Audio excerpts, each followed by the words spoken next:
할렐루야, 성령 충만하십시오. 2021년 새해가 시작되었습니다.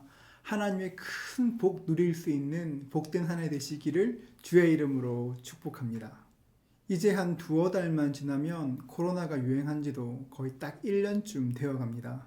그동안 우리 개인의 삶과 또 우리 교회에도 참 많은 변화가 있었습니다. 작년 봄만 해도 황사 때문에 마스크 쓰는 것이 그렇게 싫었는데 지금은 외출할 때 가장 먼저 챙기는 것이 마스크가 되었습니다. 사람들과 차 한잔 마시고 이렇게 이야기하는 것이 소소한 즐거움이었는데 이제는 카페에 앉아서 이런저런 이야기하는 것도 꽤 옛날 일처럼 느껴집니다. 이렇게 일상이 변화되는 것처럼 교회에 대한 인식도 참 많이 변했습니다. 작년 봄 신천지를 통해서 코로나가 확산되고 또 여러 교회를 통한 감염이 알려지면서 우리가 참 사랑하는 교회가 어느새 사람들에게 손가락질 당하는 그런 곳이 되었습니다.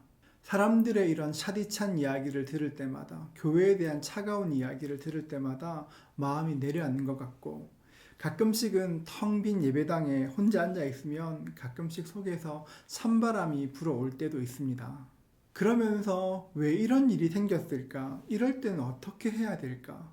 생명을 주는 복음이 우리에게 있는데 앞으로 이 복음을 어떻게 증거할 수 있을까? 고민하며 생각하던 차에 말씀 한 구절이 눈에 들어왔습니다. 요나서 1장 6절입니다. 선장이 그에게 가서 이르되 자는 자여 어찌함이냐? 일어나서 내 하나님께 구하라. 혹시 하나님이 우리를 생각하사 망하지 아니하게 하시리라 하니라. 요나 때문에 큰 풍랑을 만났을 때에 배 밑층에서 깊은 잠을 자고 있던 요나에게 선장이 했던 이야기입니다. 이 말씀을 읽는데 갑자기 이 말씀 속에서 지금 우리의 교회가 보이는 것만 같았습니다. 하나님의 사명을 감당하지 못한 요나 때문에 큰 풍랑이 일어났습니다. 그 풍랑이 얼마나 강했던지 배가 거의 깨어질 지경이 되었습니다. 사람들은 살기 위해서 배를 최대한 가볍게 하기 위해서 자신이 가지고 있던 것들을 다 바다로 던졌습니다. 어떤 사람들에게는 배달할 물건이었을 수도 있고 또 어떤 사람에게는 사업의 미천일 수도 있고 또 어떤 사람은 장사를 다 마치고 이제 집으로 돌아가는 선물 꾸러미였을 수도 있습니다. 참 귀한 것들이고 중요한 것들이지만 살기 위해서 다 버렸습니다. 그래도 어떻게 할 수가 없어서 이 와중에 누구 때문에 그런지 제비를 뽑았는데 요나가 뽑혔습니다. 요나는 순순히 자기의 죄를 자백했습니다. 내가 하나님의 명령에 순종하지 않아서 이런 일이 일어났노라고, 나를 바다에 던지면 이 풍랑이 끝날 것이라고, 바다가 잠잠해질 것이라고 이야기하였습니다. 여러분, 만약 여러분이 이런 이야기를 실제로 지금 듣고 있다면 내 죄 때문에 이런 일이 생겼으니까 나를 바다에 던지기만 하면 이 파도가 잠잠해질 것이라고, 이런 말을 실제로 들으면 어떻겠습니까? 그 말이 믿어지겠습니까? 제비를 뽑기는 했지만 설마 그렇겠어. 어떻게 사람을 바다에 던질 수가 있어. 이런 생각하지 않겠습니까? 이러던 중에 풍랑은 더 거세어졌고 정말 모든 것을 포기해야 될 바로 그때가 왔습니다. 사람들은 그제서야 요나를 바다로 던졌습니다. 아마 지푸라기라도 잡는 그런 심정이었을 것입니다. 요나를 바다에 던졌습니다. 놀라운 일이 생겼습니다. 바다가 잠잠해진 것입니다. 바다가 고요해졌습니다. 바람이 그치고 구름 사이로 햇볕이 비쳐왔습니다. 거짓말 같은, 아니 눈으로 보고 있지만 믿지 못할 이 일을 직접 보고 나서 사람들에게 어떤 생각이 들었겠습니까? 어떤 사람은 하나님의 능력 앞에 놀랐을 것입니다. 우와, 하나님 정말 위대하시다. 하나님의 그 능력에 놀랐을 것입니다. 또 어떤 사람은 노아를 동정했을 것입니다. 아이고 안 됐다, 불쌍하다, 이렇게 생각했을 것입니다.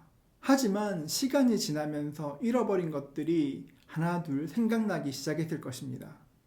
요나, 저 사람 때문에, 저 순종하지 않은 저 사람 때문에 내 장사의 미천 다 버렸어. 내 이익금 다 버렸어. 내가 집으로 가져가야 될 거 다 버렸어.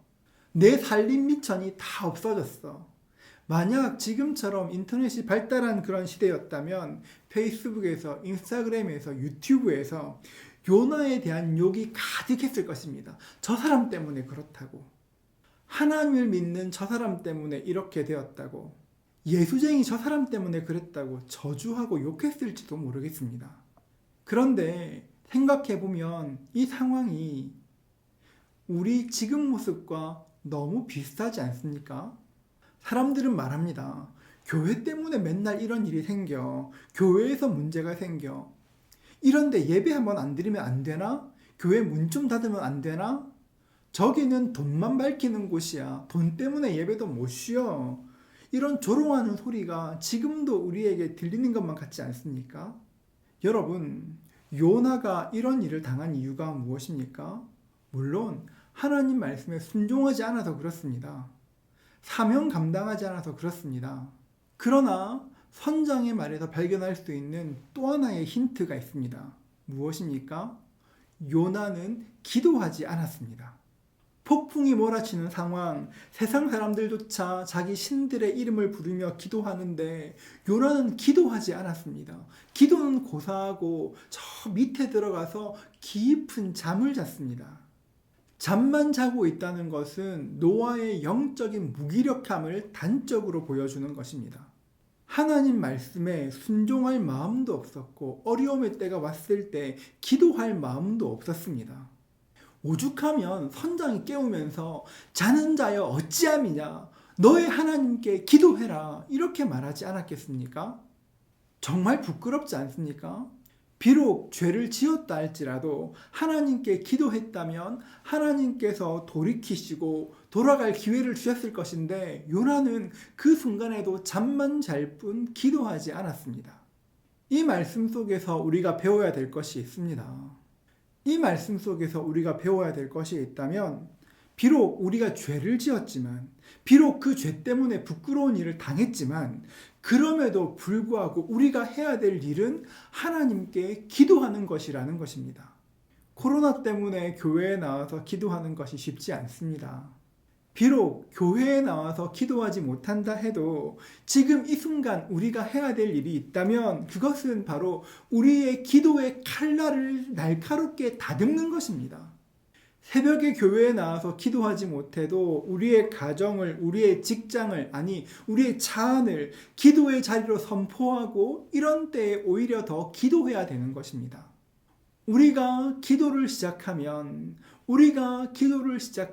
그 영적인 분위기가 바뀌기 시작할 것입니다. 내가 기도한다고 뭐 큰 일이 일어나겠나 생각할 수도 있을 것입니다. 하지만 그렇지 않습니다. 우리가 기도하면 하나님께서 일하시는 것입니다. 어쩌면 지금 눈에 보이지 않을 수 있지만 하나님은 그래도 일하십니다. 요나가 바다에 던져졌습니다. 사람들은 아마도 저 사람 죽었다 생각했을 것입니다.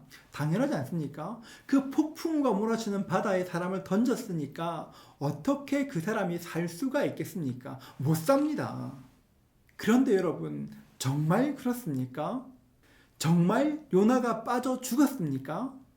하나님께서는 큰 물고기를 예비하시고 그 물고기가 요나를 삼키도록 하셨습니다.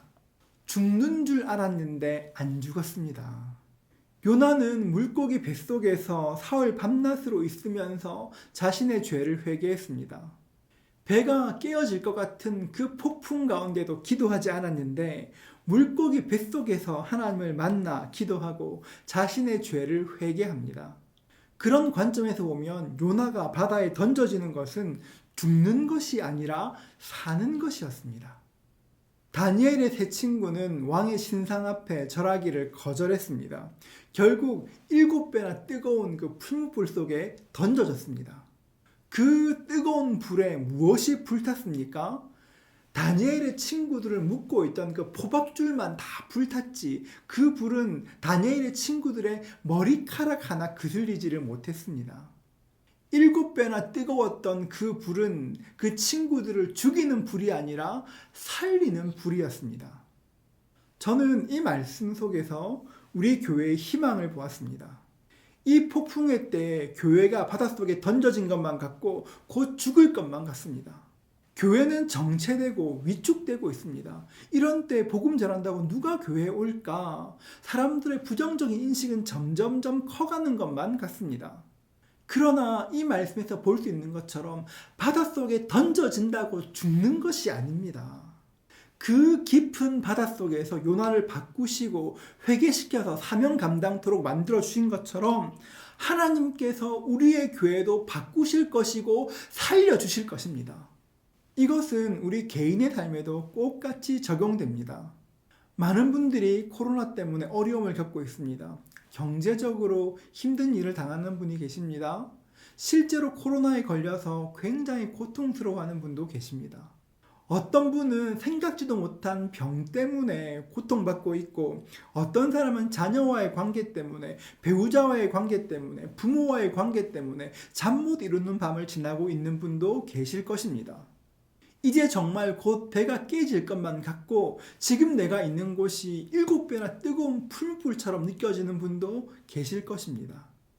그러나 우리가 알아야 될 것은 죽는 것 같은 때, 그러니까 바닷속에 던져지는 것 같을 때, 아니면 풀무 속에 던져지는 것 같을 때, 그때가 죽는 때가 아니라는 것입니다. 여러분, 우리는 그때 죽는 것이 아닙니다. 거센 풍랑이 하나님의 자녀들을 삼킬 수가 없습니다. 뜨거운 불이 하나님의 자녀에게 손끝 하나 될 수가 없습니다.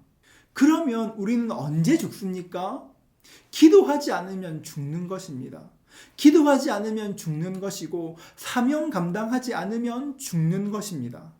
아무리 이때가 어렵고 힘들다고 해도 하나님께 기도하면 하나님께서 이 죽음의 때를 소망의 때로 완전히 바꾸어 주시는 것입니다. 영적인 것은 영적으로 풀지 않으면 절대 해결할 수가 없습니다.